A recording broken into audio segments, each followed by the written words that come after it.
Shalom Bapak Ibu Saudara-saudara, kawan-kawan guru-guru sekolah minggu dimanapun berada. Salam jumpa Manginang, salam sunirisis. Melayani sekolah minggu adalah keputusanku, melayani Tuhan adalah kewajibanku. Mari tetap mengarade Mars Sermon, ya, berkhotbah atau tidak, Mars Sermon wajib diikuti oleh guru-guru sekolah minggu Manginang, ya. Be smart, be wise, ya.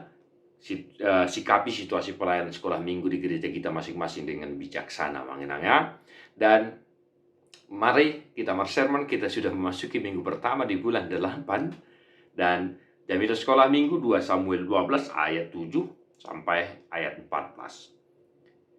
Kemudian berkatalah Nathan kepada Daud, "Engkaulah orang itu. Beginilah firman Tuhan Allah Israel. Akulah yang mengurapi engkau menjadi raja atas Israel dan akulah yang melepaskan engkau dari tangan Saul. Telah kuberikan isi rumah tuanmu kepadamu, dan istri-istri tuanmu ke dalam pangkuanmu. Aku telah memberikan kepadamu kaum Israel dan Yehuda, dan seandainya itu belum cukup, tentu kutambah lagi ini dan itu kepadamu. Mengapa engkau menghina Tuhan dengan melakukan apa yang jahat di matanya? Uria orang Het itu, kau biarkan ditewaskan dengan pedang. Istrinya kau ambil menjadi istrimu, dan dia sendiri telah kau biarkan dibunuh oleh pedang Bani Ammon. Oleh sebab itu pedang tidak akan menyingkir dari keturunanmu sampai selamanya, karena engkau telah menghina aku dan mengambil istri Uria, orang Het itu untuk menjadi istrimu. Beginilah firman Tuhan, bahwasanya malapetaka akan kutimpakan ke atasmu yang datang dari kaum keluargamu sendiri. Aku akan mengambil istri-istrimu di depan matamu dan memberikannya kepada orang lain. Orang itu akan tidur dengan istri-istrimu di siang hari. Sebab engkau telah melakukannya secara tersembunyi, tetapi aku akan melakukan hal itu di depan seluruh Israel secara terang-terangan." Lalu berkatalah Daud kepada Nathan, "Aku sudah berdosa kepada Tuhan." Dan Nathan berkata kepada Daud, "Tuhan telah menjauhkan dosamu itu. Engkau tidak akan mati, walaupun demikian, karena engkau dengan perbuatan ini telah sangat menista Tuhan, pastilah anak yang lahir bagimu itu akan mati." Demikian firman Tuhan. Nah, Bang Inang, kita disapa oleh sebuah kisah yang sangat yang sangat unik atau yang sangat nyentrik, ya, atau apalah istilahnya Bapak Saudara-saudara. Maaf kalau salah, kalau kurang pas istilah saya ini. Tetapi kalau dibilang menyedihkan, ya bisa juga ya menyedihkan namanya, ya. Karena Tuhan mendatangkan hukuman kepada Daud. Nah, kawan-kawan, memahami teks ini kita harus baca dari ayat 1. Ya, mengenangnya di mana Nathan membuat sebuah perumpamaan atas tindakan Raja Daud yang telah berencana melakukan rencana jahat untuk mengambil Bersheba, istri Uria, menjadi istrinya, dengan memerintahkan Uria maju ke medan perang dan supaya dia ditempatkan di barisan paling depan. Dan pada akhirnya Uria mati tewas di medan perang, sehingga Daud mengambil istri Uria, yaitu Bersheba, untuk menjadi istrinya. Nah, dia lupa akan Tuhan. Dia tidak takut akan dosa. Dia kira Tuhan tidak tahu akan hal itu. Sehingga datanglah Nathan, Nabi Nathan, membuat sebuah perumpamaan, ya. Kita baca mulai dari ayat 1 sampai ayat 5, ya. Ayat 6 lah, ya, ayat 6. Tapi intinya dikatakan si kaya mempunyai sangat banyak kambing domba dan lembu sapi, si miskin tidak mempunyai apa-apa. Lalu si kaya mengambil domba si miskin dan menjadikan kambing domba si miskin ini sebagai santapan bagi orang-orang kaya itu. Lalu Daud sangat marah. Di sini dikatakan, lalu Daud menjadi sangat marah karena orang itu, dan dia berkata kepada Nathan, "Demi Tuhan yang hidup, orang yang melakukan itu harus dihukum mati." Lalu mulai dari ayat 7, "Engkaulah orang itu." Nah, Abang Inang, kita mau mengajarkan ini kepada anak sekolah minggu ya.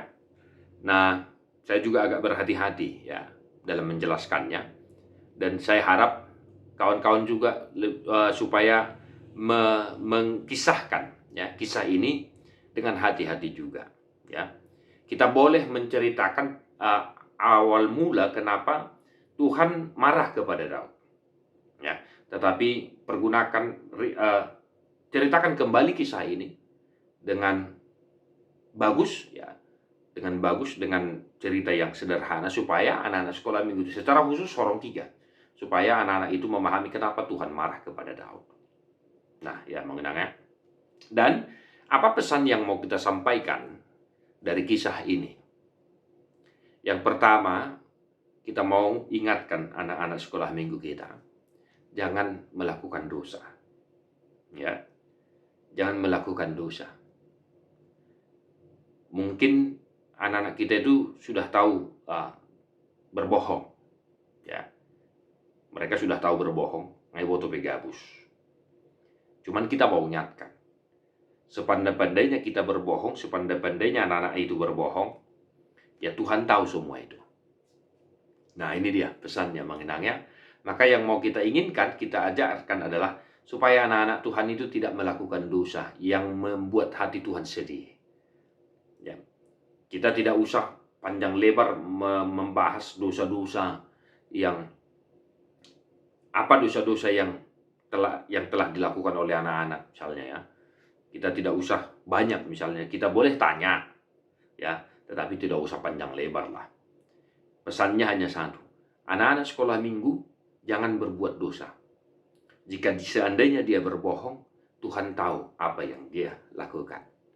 Nah, itu dia yang pertama. Yang kedua, Bapak Ibu Saudara-saudara, yang kedua, nah inilah ya. Ini kabar baik itu. Nah, ketika Daud mengatakan, aku sudah berdosa kepada Tuhan. Artinya, ketika Daud menyesali perbuatannya, dia mengakui perbuatannya, dan dia membuat sebuah kesaksian, aku telah berdosa kepada Tuhan. Lalu, Nathan berkata, Tuhan telah menjauhkan dosamu, itu engkau tidak akan mati. Nah, apa yang mau kita lihat dari sini, Bapak Ibu Saudara-saudara? Nah, kita mau mengajak anak-anak sekolah minggu kita supaya tetap mengakui kesalahan dosa-dosanya kepada Tuhan. Ya. Nah, ini kabar baiknya. Ketika kita mengaku dosa-dosa kita kepada Tuhan, di sana ada pengampunan. Walaupun di kisah ini agak sedikit berbeda. Ini tidak usah kita jelaskan di ayat 14. Ya. Memang anak itu pada akhirnya mati. Nah, ini beda case, beda kasus Bapak Saudara-saudara. Jangan sampai kita lebih menekankan ini. Ya, bahaya kan begitu ya. Bahaya dalam artian belum pas, belum saatnya untuk anak-anak. Kita mau mengajarkan siapapun orang yang mengakui dosa-dosanya kepada Tuhan ada pengampunan.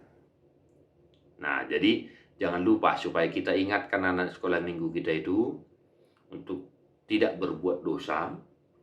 Dan kalaupun seandainya kita tidak lepas dari namanya dosa menginangnya, mari tetap mengakui kesalahan, kekurangannya, dosa-dosanya kepada Tuhan, supaya Tuhan mengampuninya, supaya Tuhan memberikan pengampunan atas dosa-dosa, kesalahan yang kita perbuat, yang mereka perbuat dalam kehidupannya. Memohon maaf kepada Tuhan. Sebagaimana kalau anak-anak itu memohon maaf kepada orang tuanya, Tuhan pasti mengampuni. Orang tuanya juga pasti akan mengampuninya. Nah, itu dia kedua hal yang boleh saya tekankan Manginang. Kembangkan di daerah pelayanan kita masing-masing. Tetap semangat ya, tetap bercermin kepada firman Tuhan, dan persiapkanlah segala sesuatu yang berkaitan dengan pelayanan kita. Salam Sunedesis, God bless you non-stop.